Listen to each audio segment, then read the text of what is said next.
It's Sunday. It's John. So many places in the Bible talk about, the poor will inherit the earth and the meek. It is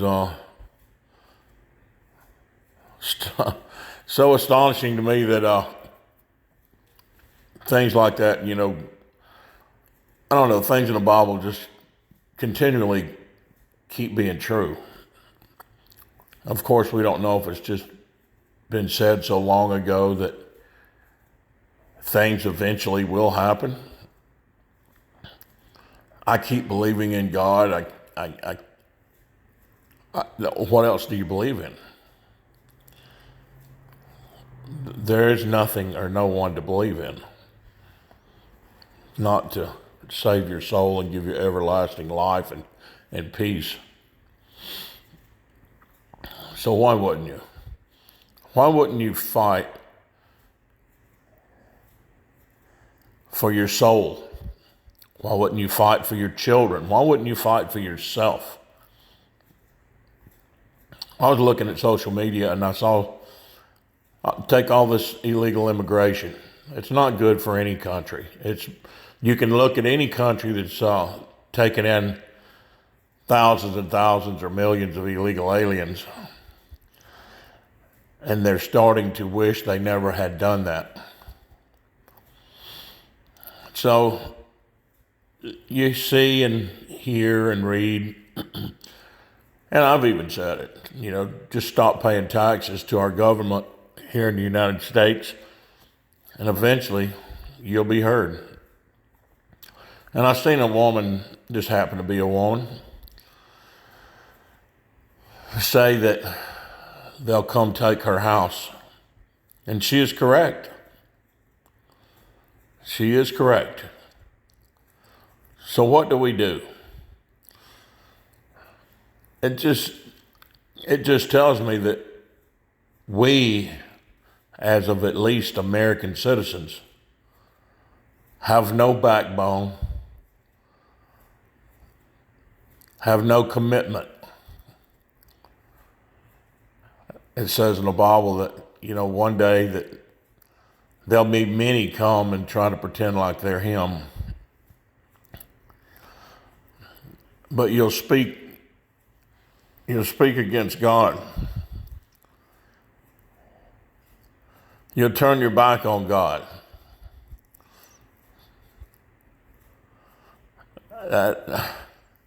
I would hope that I wouldn't do that. I don't think I would do that. But as I'm being beat or stoned or cut or shot or threatened by, someone's going to hurt my children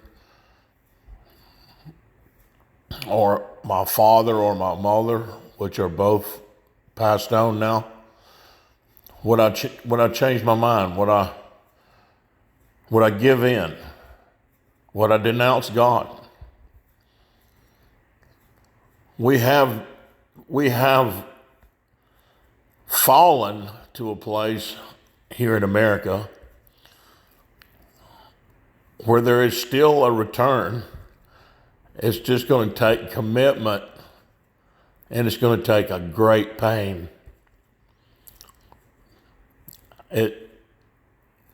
To be righteous as you can be, it's going to be very, very, very painful. Can you walk that line? Can you talk that talk? That's something to ask yourselves all the time, daily. Am I doing the right thing? Am I doing the right thing? Can I be better? How can I be better? Should I stand up and say something? Yes, you should. You've got to be who you are. It looks like our government at the moment are hurting our poor. They're hurting all of us, but they're hurting our poor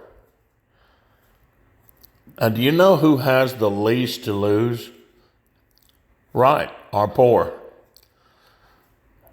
It looks like our poor here in America, or misfortunate, are going to be the ones to eventually bring America back around. Isn't that something? Isn't that amazing that the weakest people here in America are actually the strongest people here in America?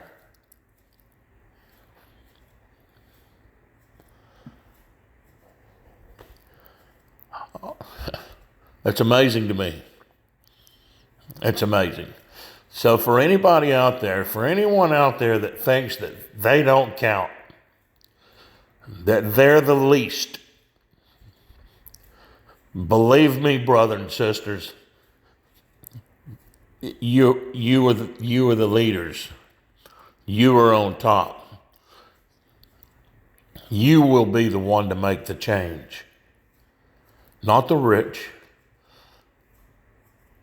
but the poor, the needy, the suffering, the ones that have nothing else to lose will gain everything for us all.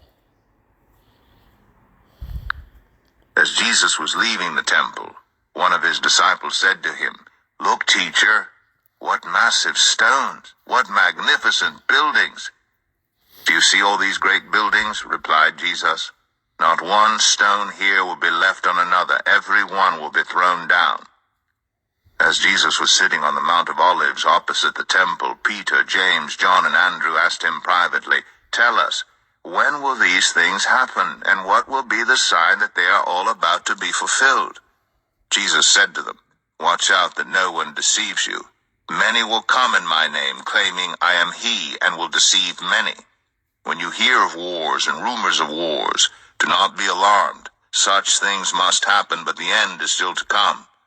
Nation will rise against nation and kingdom against kingdom. There will be earthquakes in various places and famines.